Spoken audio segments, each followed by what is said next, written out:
Love him or hate him, Novritsch is, without a shadow of a doubt, the most well-known airsoft player of the last decade. With views skyrocketing into the millions, he has introduced countless people to the sport of airsoft, both through his videos and his guns. But hot off the release of their first AR pattern rifle, the SSR15, Novritsch is back less than a year later with the release of a rifle that costs less than half the price, the SSR4. What's up guys, I'm Andrew, and in this video I have in my hands the new Novritsch SSR4. Billed as an entry-level gun for new players like my friend Arthur over here. Behind the feedback! The SSR4 consists of not just one, but two variants. Both are identical internally, but one has a full metal receiver and handguard, while the other has a lightweight polymer receiver and handguard that costs about $100 less. This one is the metal version, and as such is, guess what? Fully metal. Starting from the front over here, the SSR4's outer barrel features a 14mm CCW thread that is painted orange, so that when you screw on the included flash hider, it's completely invisible. Very clever. Moving on to the futuristic skeletonized metal handguard we see over here, it is light, sturdy, but instead of a monolithic upper rail which you see on others, we have M-lock slots on both the 3, 6, 9 and 12 o'clock positions, except for a very small Picatinny rail on the very front. Perfect for a pec box, or more importantly, a gun cap. For all you aspiring YouTubers out there, very on brand. And now onto the receiver. Externally, it's just a typical AR pattern receiver with a Picatinny rail on top for optics. Speaking of optics though, it is important to note that the SSR4 comes with no sights at all. You heard that right. There is no way to aim this gun. So you're going to have to purchase your own optics or irons, else you're basically going to be eyeballing it in-game. As for the rest of the receiver, the build quality is functional, if not a little rough around the edges. The finishing is pretty basic, and the bolt catch over here is non-functional. So if you want to access the rotary hop-up dial, located over here, you'll have to manually hold the charging handle open while changing the hop-up. The fire selector though is very nice, tactile, and feels great to use. And as always, we have a big Novritsch trade on the left side of the magwell, just in case you need to remember which gun you have. Down below, the trigger is a nice, straight, competition-style trigger with very minimal pull. You can easily maintain a high rate of fire on semi with this, no problem at all, especially while holding on to this BCM-style polymer grip.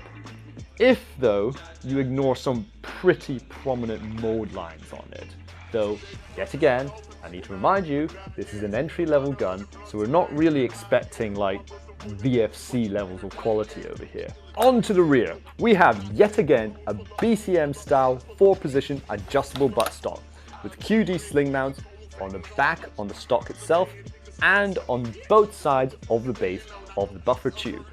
Now, pull out the stock by pulling on this particular tab, and you have access to the battery compartment, which accepts stick-type batteries with a Dean's connector. And finally, the SSR4 comes with one 140-round Magpul PMag style polymer mid-cap magazine.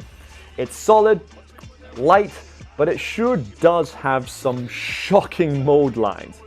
But hey, it's an entry-level gun, so we can't be too harsh on it. That's it for the externals, but there's more to the SSR than meets the eye.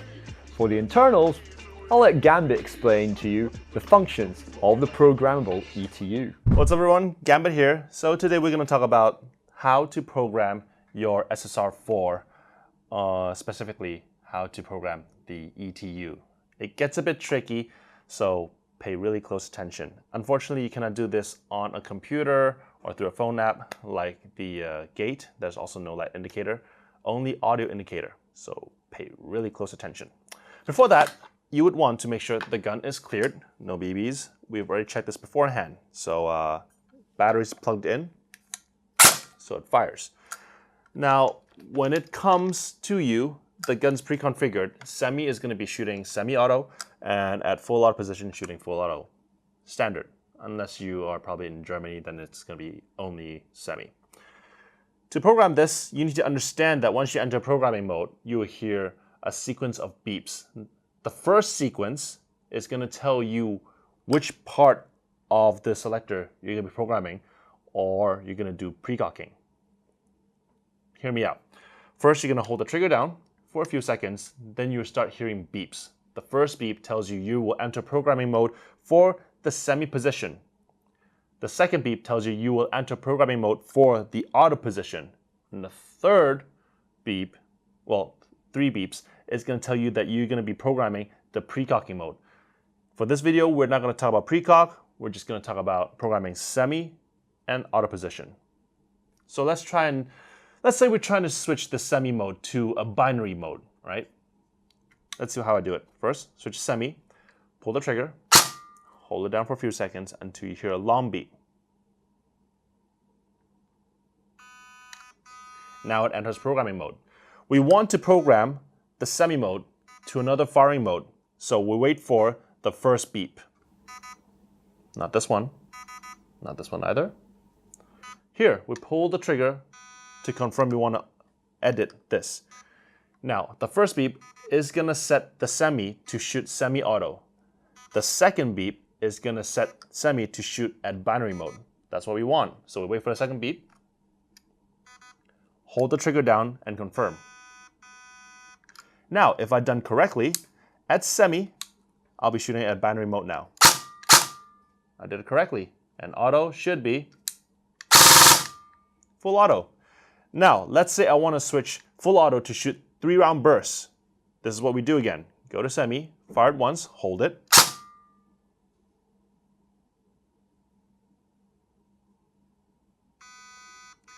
We wait for the second beep. All right, we're going to edit the full auto mode. We wanted to shoot at bursts, so that should be the second mode as well. The first one is just full auto. Second one here, confirm it.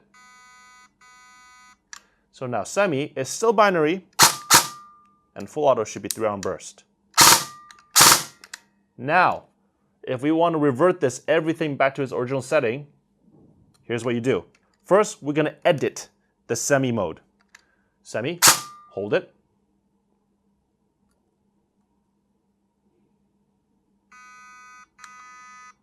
We will edit the first one. Now, wait for the first beep. This one. All right? We have exited programming mode. We're halfway done. Okay? But at auto, still 3-round bursts. We're going to go repeat the sequence again.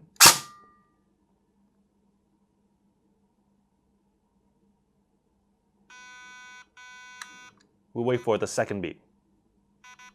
Hold the trigger down. Now we're going to switch this back to auto. So we're just going to use the single beep one. Confirm it. Okay, so now semi should be semi-auto, and full auto should be full auto now. And there you have it. That is how you configure the ETU. Could be tricky. Feel free to pause the video, rewatch it a couple times to get familiar with the settings, but shouldn't be too hard. And now for the range test. Chrono test. We're using 0.2 gram BBs with 11.1 volt Titan power battery.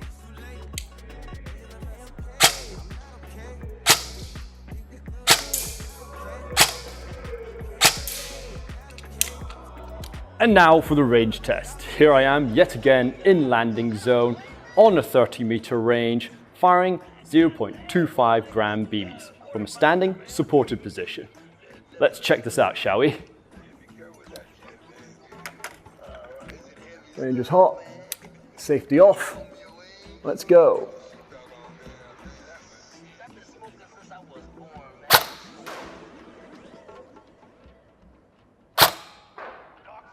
Very fast trigger response.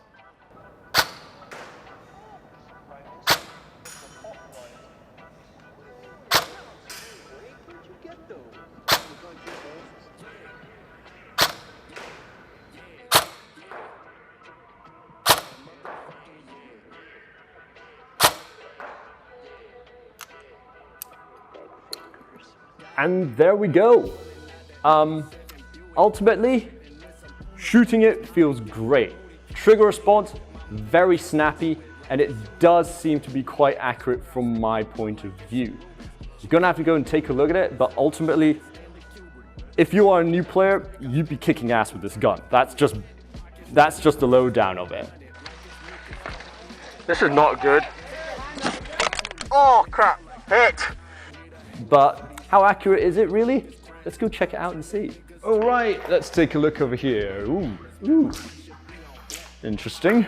1, 2, 3, 4, 5, 6, 7, 8, 9, 10.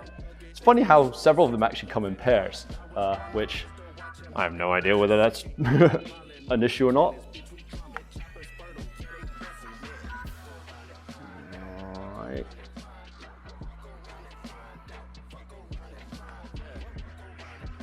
This one might be a flyer, but it's not far enough for me to truly confirm.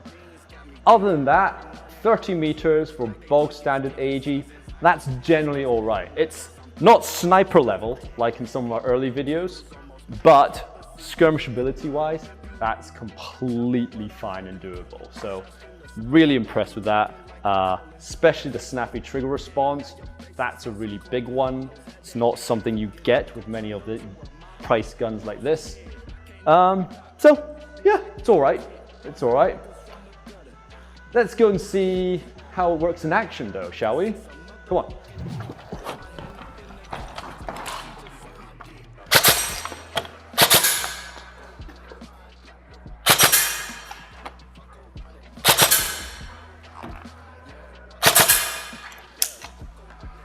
Okay, first impression, the ECU works great.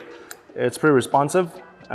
So for those that shoots semi mostly using 11.1 volt battery, this gun works pretty well. Now, the version that I'm testing today is the metal version. So we have a metal rail and a metal receiver. Though it's metal, it's very well balanced. So to me, this is a great weight, but then that also brings me to wonder. The polymer version, it might be a little bit more rear heavy because of the whole gun will be even lighter. Now, for those that are used to shooting real guns or gas back, be aware, when you're at semi, do not hold the trigger down for too long. Otherwise, you might accidentally activate the programming mode in the middle of a fight. The fuck did I just do? Oh, you activated the programming mode. Another thing to note, especially when you're shooting semi or even using the binary mode, the motor heats up pretty fast. So use it sparingly, otherwise you will put a lot of stress in the system and it may affect the longevity of the gun. But other than that, this gun is pretty fun to shoot and it even kept up with me fine during shooting semi. Yeah, no miss, no lag. Awesome. Back to the studio. So, despite some rough finishes, the SSR4 is an exceptional performing entry-level gun. But how does it score overall? Let's rank the thing. For fun factor, we give the SSR4 a 3.5 out of 5. You see, aside from its exceptional stock performance and the programmable ETU, it just doesn't really have any unique fun features that would make it stand out from the sea of other M4s out there. On realism, we give it a 3 stars out of 5.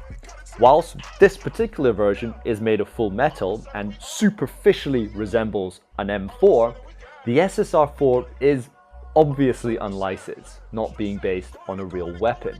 But it also lacks other realistic features seen on other AEGs, like a functioning bolt catch or even iron sights. However, performance-wise, the SSR4 is an absolute beast, earning it an easy 4.5 stars out of 5.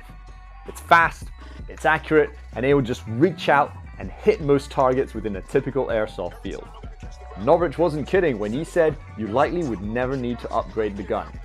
In fact, the only reason it didn't get a full 5 out of 5 stars was that every 5 or 6 rounds there'd just be a slight flyer over there that impacted its overall accuracy. Build quality, we give the SSR4 metal version a 3 stars out of 5. It gains extra points for being full metal, but the finish does leave a bit to be desired.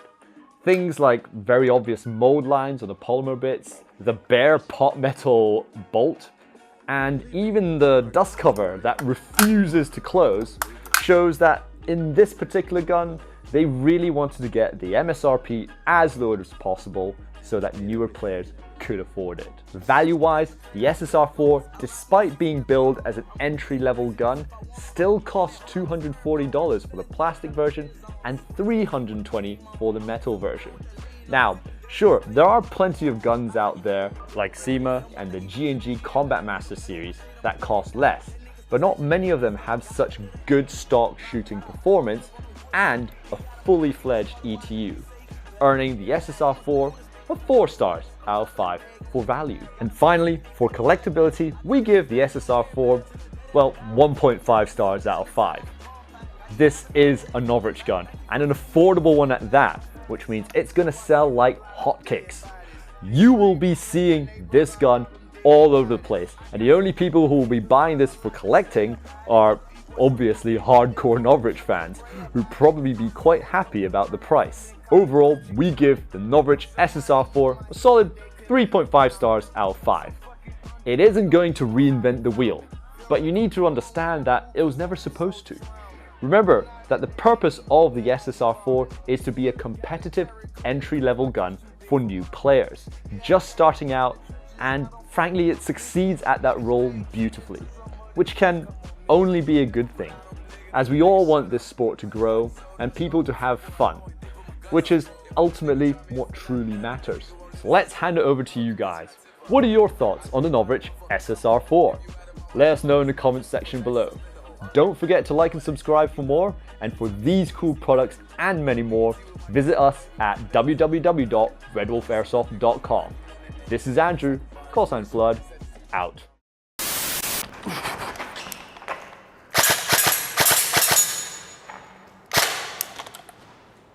What? Emotional damage! Come on. They ask you how you are, you just have to say that you're fine when you're not really fine. I got it, okay? I hit it in the first place. All right?